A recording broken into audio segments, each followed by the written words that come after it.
हे राम। हाँ प्यारे मित्रों, संत तुकाराम बाबा का अभंग लेंगे अपन।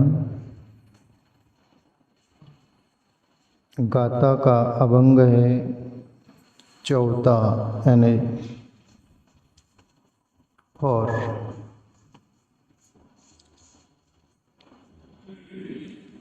संत तुकाराम बाबा प्यारे मित्रों महाराष्ट्र में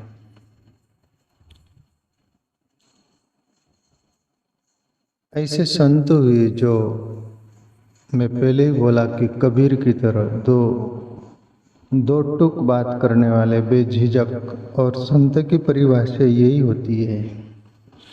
अनेक प्रकार के अभंग है उनके, अनेक विषयों पर, जीवन के सभी विषयों पर, तथा उन्होंने भक्ति मार्ग, मनुष्य की प्रवृत्तियों पर, सभी पर उन्होंने वार किया है, सत्य को साक्षी रखकर। तो चलो अभंग ले अपन। आपुलिया हिता जो असे जागता, धन्य मात पिता तयाचिया। सोने में सुहागा ये है कि हिंदी भाषी भी इसको समझ सकते हो, क्यों मेरी मातृभाषा हिंदी लैंग्वेज है। मैं महाराष्ट्र में ज़रूर रहता हूँ, मराठी भी समझती मेरे को, इसलिए उसका विश्लेषण मैं हिंदी में करना चाहूँगा, जो हिंदियों के लिए सुनने के लिए समझ में आएगा। आपुलिया हिता जो हसे जागता, धन्य मात पिता तयाचिया।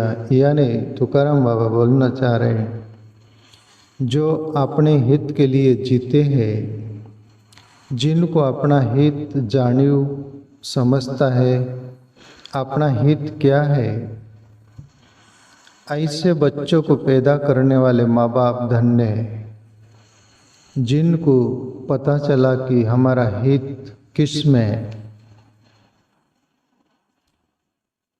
प्यारे मित्रों, सभी काफ़ी प्रकार से बेहोशी में ज़िंदगी तो जी ही रहे हैं, पर होश में ज़िंदगी जीने वाले ऐसे सपूत बोलते उनको। कपूतों की यहाँ भरमार है, पर सपूतों की बहुत कम, हंस की तरह।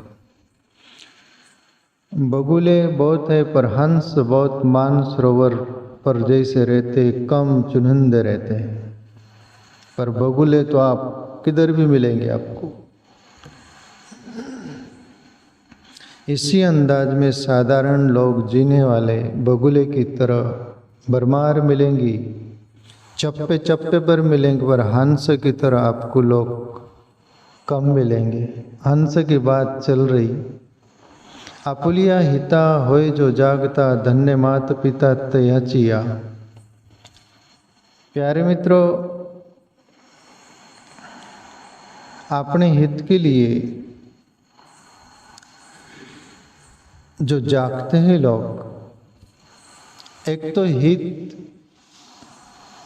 खुद ब खुद उसका प्रारब्ध पुण्य संस्कार ऐसे हो जिसके कारण उसके अंतःकरण की उपज अपने प्रारब्ध कर्मों के अनुसार वो अंदर से ही रहता है। उनको वो कहीं से सीखना नहीं पड़ता, उनको कहीं से समझना नहीं पड़ता, अंदर का ही जन्म जन्म का उनके संस्कार के रूप में, बीज के रूप में पड़ा रहता है।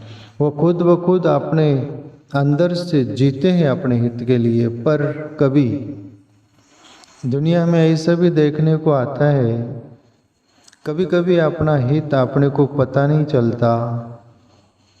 तो कभी कभी प्यारे मित्रों, अपने से वरिष्ठ जो आगे पहुँचे हैं, अनेक प्रकार के दुख सहे हैं, अनेक प्रकार के दर्द सहे हैं, अनेक प्रकार के ठोकरें खाई है, और उन्होंने अनुभव लिया है ये जिंदगी में, और अपना हित को जाना है। ऐसों की हमें मार्गदर्शन चाहिए, मार्गदर्शन लेना चाहिए। और ऐसों की यदि मार्गदर्शन अपन सुनेंगे और समझेंगे और उस पर चलने का प्रयास करेंगे, तो जरूर आप अहित के भी रास्ते होंगे तो आपका हित हो सकता है।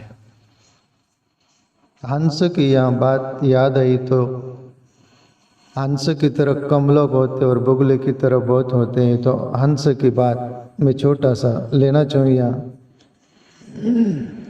जो अपने से वरिष्ठ लोगों की बात यदि अपन समझे दिल से तो कैसा जीवन में परिवर्तन होता है और हमारे जीवन में ठोकरें नहीं लगती, कोई प्रकार की हानि नहीं होती, अपना जीवन सही सलामत रहता है।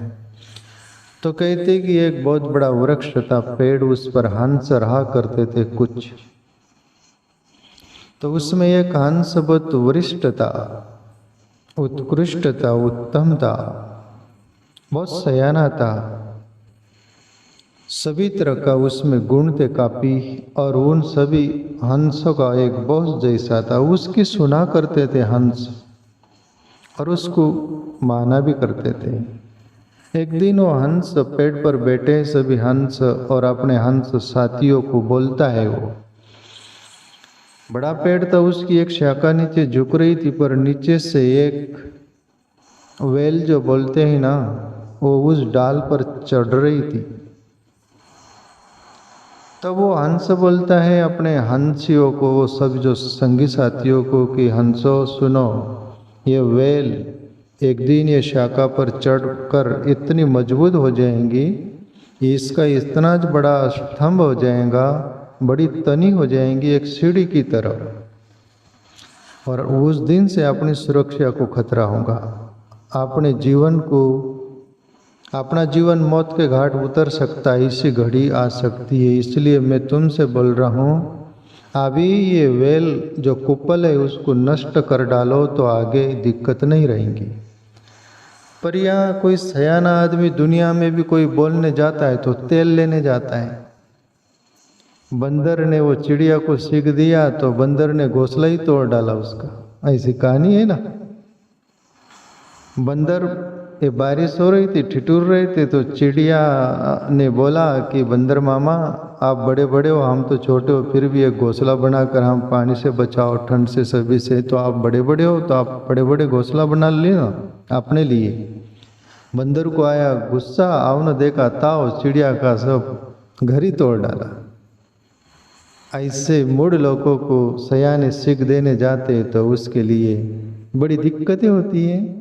और वो सयाना हंस था, सभी को बोला तो सभी रास्ता निकालने लगेगी। हंस को अपन मान रहे तो ज्यादा ही करता है, ये सटिया गया, ये ज्यादा होशियार ज्ञानी बन गया। अभी इतनी सी वेल कुपल है, वो क्या स्तंभ सीढ़ी बनेंगी, ये क्या अपन मौत के घाट उतरे, ऐसा ये बहुत इग्नोर, नजरअंदाज किया गया उसको, जो सयाना हंस था उसको। और देखते देखते ही वो स्तंभ बड़ी, वो वेल बड़ी चढ़ गई, सीढ़ी निशानी जैसी हो गई। और कहते कि कोई सुना नहीं। और एक दिन बहेलिया, वो फांसने वाला पक्षी को आता है, उस सीढ़ी जैसा दिखा, निशानी जैसा, चढ़ा ऊपर और जाल बिछा दिया सब पेड़ पर। और ये पक्षी दाना चुगने गए थे, शाम को लौटते हैं और शाम को अंधेरे में जैसे आते हैं, जाल दिखा नहीं, सभी फंस जाते। तब वो सयाना तो गंभीर था ही कि मेरी सुने नहीं, तुम आप मारे गए बेटे। वो भी सिकुड़ रहे थे कि आपने सयाने हंस के अपन मानते तो ये आज होता नहीं, चढ़ने के लिए वो निशानी जैसा हो गया, आज अपना जीवन खतरे में नहीं होता। पर अभी क्या करे। पर ये एक बेचारा होशियार था, वो थोड़ा समझदार था, तो हंस से बोला कि माफ़ करिए, आपकी सुने नहीं, और अभी तो मौत के घाट जिंदगी उतर जाएंगे हमारी, आप माफ़ी करिए, अभी आपकी सुनेंगे हम। पर अभी इस मौत के मुंह में तो अपन चले ही गए, हम सब इससे बचाओगे तो आप ही बचाओगे, कोई रास्ता बताओ। माफी समय याचना करते सब। हंस बोला ठीक है, ये और बात है कि वो खामोश खड़े रहते, आखिर जो बड़े होते वो बड़े ही होते हैं। बड़े लोग समाशील होते हैं, अच्छे लोग उत्पाती होते हैं, तो वो समाशील ही था, इतना उसमें तौराती। बोले माना कि चलो पर अभी बचना है तो अभी सुनोगे? बोले जी हाँ। जब कोई दुख आन पड़ता है, रास्ता नहीं सूझता, तब हम बड़ों का सहारा लेने में मजबूर हो जाते। बोले कि अब ये काम करना, सुबह बहेली आएगा, वो शिकारी चढ़ेगा, जाल को सब वो कर लेगा, नीचे उतारेगा, वो आए उसको देख लेना, दूर से भाप लेना और मरे हुए का जैसे हो जाना, जैसे मर गए अपन सब, जैसे मर गए, जैसे उसको लगेगा सब मर गए ये पास में, नीचे उतारेगा, जाल सब रखेगा, एक एक को रखेगा वो, और आखिरी हंस होगा उसको रख रहा होता होगा वो, तब मेरा इशारा मैं सिट्टी मार दूंगा, कुछ इशारा करूंगा, आप समझ जाना और सभी उड़ पड़ना। जी हाँ गुरुजी। अब गुरुजी बोले होंगे, और वो बैले आता है, जाल वो सबको रखता है, आखिरी को रखता है, वैसे ही वो जो बॉस हंस था सिट्टी मारा और सब उड़ गए, सबकी जान बची। जान बची लाख उपाय वाली बात हुआ। और यह कहानी समापन होती, आगे उनकी यात्रा पर निकल गए होंगे और अपना जो सयाना था वो हंस उसकी बात सुनने लग गए होंगे, तब से उनका जीवन अपना हित पूर्ण हो गया होगा। तो ये तुकाराम बाबा बोल रहे, आपुलिया हिता होए जो जागता, धन्य मात पिता तयाचिया। तो प्यारे मित्रों, जीवन में जैसा छोटा बच्चा होता है, उसको सपोर्ट नहीं रहता, पैर में दमखम नहीं रहता, चल नहीं पाता, तो अपने माँ बापों का हाथ पकड़कर चलता है जब तक सबल नहीं हो जाए।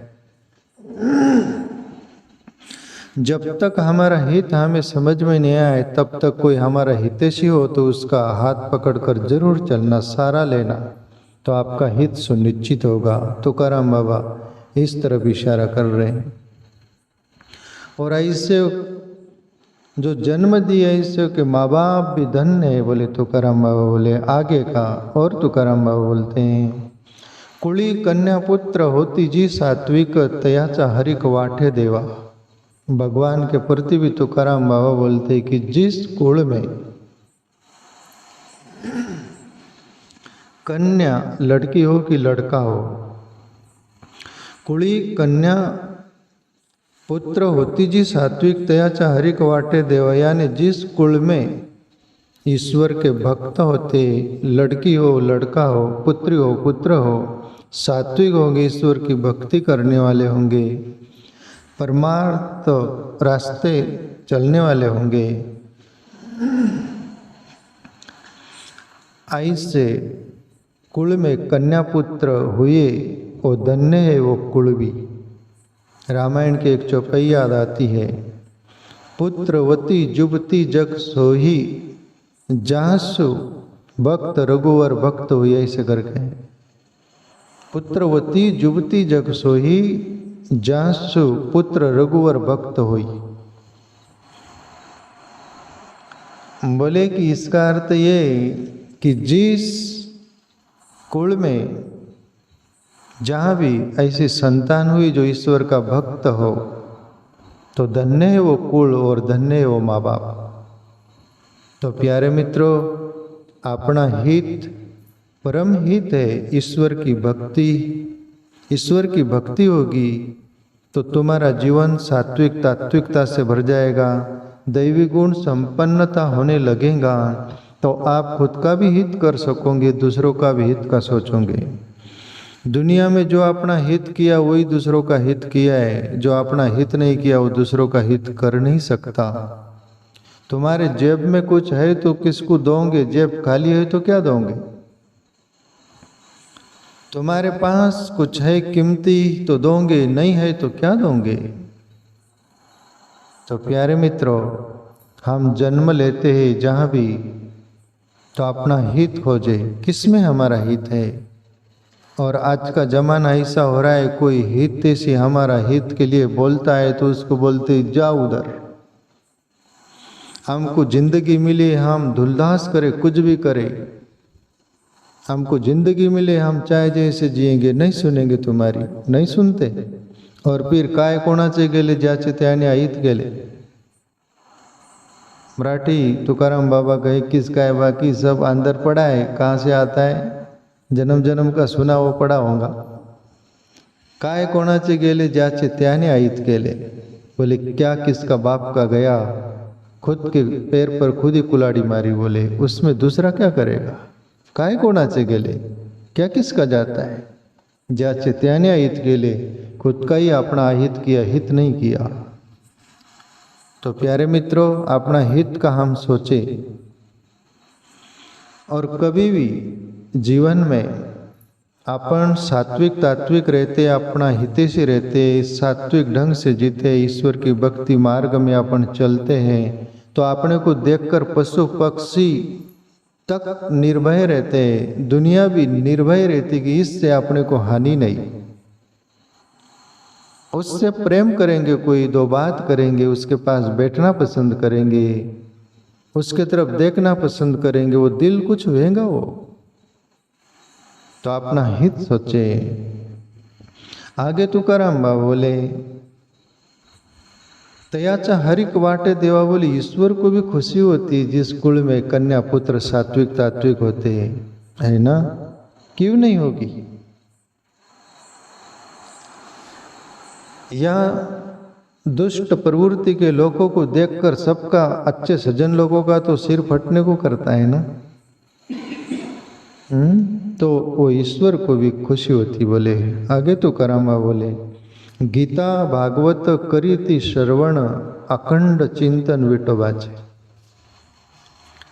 गीता हो, भागवत हो, रामायण हो, अदर शास्त्र जो भी है, उनको जो सुनते हैं उनके माँ बाप धन्य है। बोले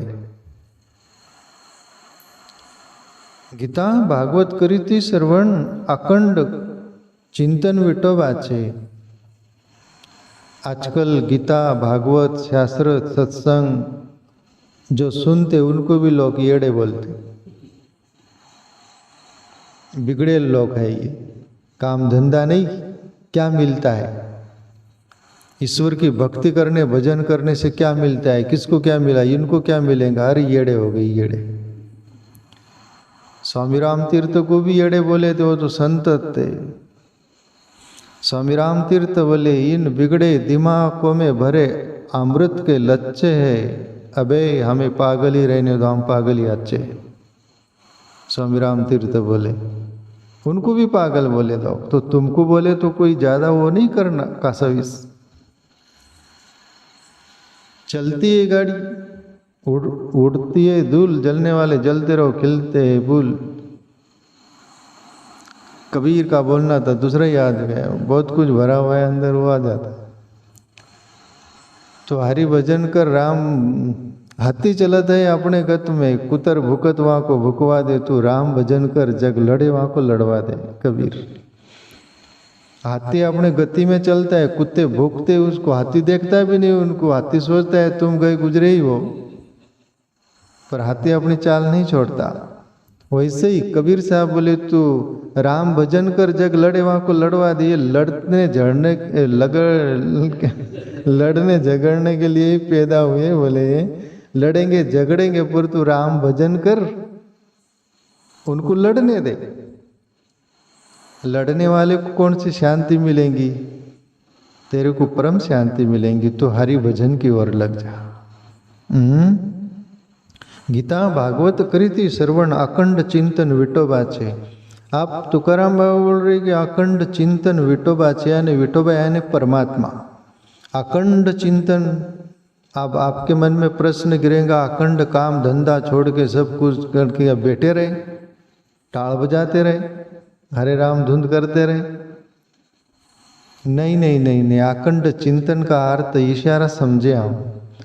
अखंड चिंतन, अखंड चिंतन कई के लोग छोड़ देते, सुख में भी छोड़ देते, दुख में भी छोड़ देते। सुख आया तो सुख में सुख का लोलुप हो गए और ईश्वर को खुटी में टांग दे, जैसे कि आपका कोई काम नहीं, सुख है और हम है। सुख का प्रतिछाव दुख है, दुख आया कि फिर भी बोलते कि अभी दुख को निपटने दे, तू खुटी में टंगा रहे। अखंड चिंतन रहा सुख आए तो हम सुख के लोलुप हो जाते, दुख आए तो सुख वो दुख में भी हम सिकुड़ जाते हैं, अखंड चिंतन नहीं रह जाता। जो सुख में भी ईश्वर को भजे और दुख में भी भजे वही सच्चा भक्त वरना विभक्त। सुख में सुमरण सब करे, दुख में करे न कोई। दुख में सुमरण करे तो सुख में सुमरण करे तो दुख काहे खोए, कबीर साहब। सुख में सब करे, सुख रहता है तो सुमरण कर लेते, पर दुख आन पड़ा तो दुख में दब जाते हैं। पर दुख में भी सुमरण करो, सुख में भी करो, दोनों। समझ जाओ आप कुछ कुछ बातें, समझ जाया करो कुछ कुछ बातें है ना। उसको अखंड चिंतन बोलते।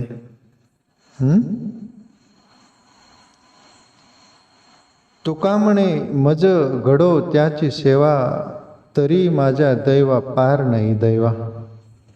यानी ईश्वर से बोलते तुकाराम बाबा, जो ईश्वर के रास्ते चल रहे, ईश्वर की भक्ति कर रहे, तात्विक सात्विक है, तो बोले उनकी मुझे सेवा घड़ो, उनकी मुझे सेवा का लाभ मिले तो मेरा भाग्य से बढ़कर और कुछ नहीं। बोले तुकाराम बाबा बोलते। तुका म्हणे मज घड़ो त्याची सेवा, और हमारे को ऐसे ईश्वर के भक्तों की सेवा मिल भी जाए तो अपन बोले क्या मिलेगा अपने को। तुम सेठ साहूकार की सेवा करना चाहोगे, वहां से कुछ मिलेगा, पर भक्त की सेवा करना चाहो क्या मिलेगा अपने को। मीनिंग है हमारा, मीनिंग के बिगर कुछ काम नहीं करते, कुछ न कुछ हेतु रहता है। पर ईश्वर के भक्त की हम सेवा करेंगे। प्यारे मित्रों, तुकाराम बाबा एक जगह बोले, कोई अभंग में स्मरण आ रहा है, प्रभु ये तो मान लोगों के शब्द उद्गार ही ऐसे रहते। ईश्वर से बोले तुकाराम बाबा, प्रभु मुझे लोग संत समझते, संत समझकर मुझे मानते हैं, मैं तो संत नहीं हूं। बोले जो संत है वही बोलेगा मैं संत नहीं हूं, और जो संत नहीं है वही बोलता है मैं संत हूं। अंदर सब खंत भरा हुआ है। तुकाराम बाबा बोले कि लोग मुझे बोलते हैं प्रभु मैं संत हूं, पर मैं संत नहीं।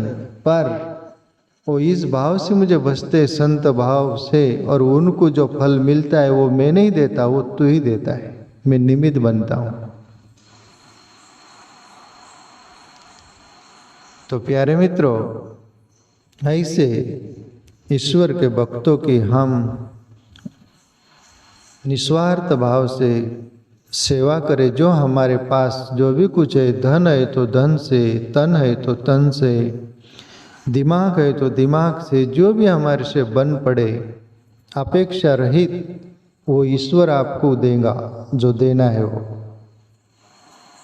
आप कर्म करे जाओ, ईश्वर देगा आपको।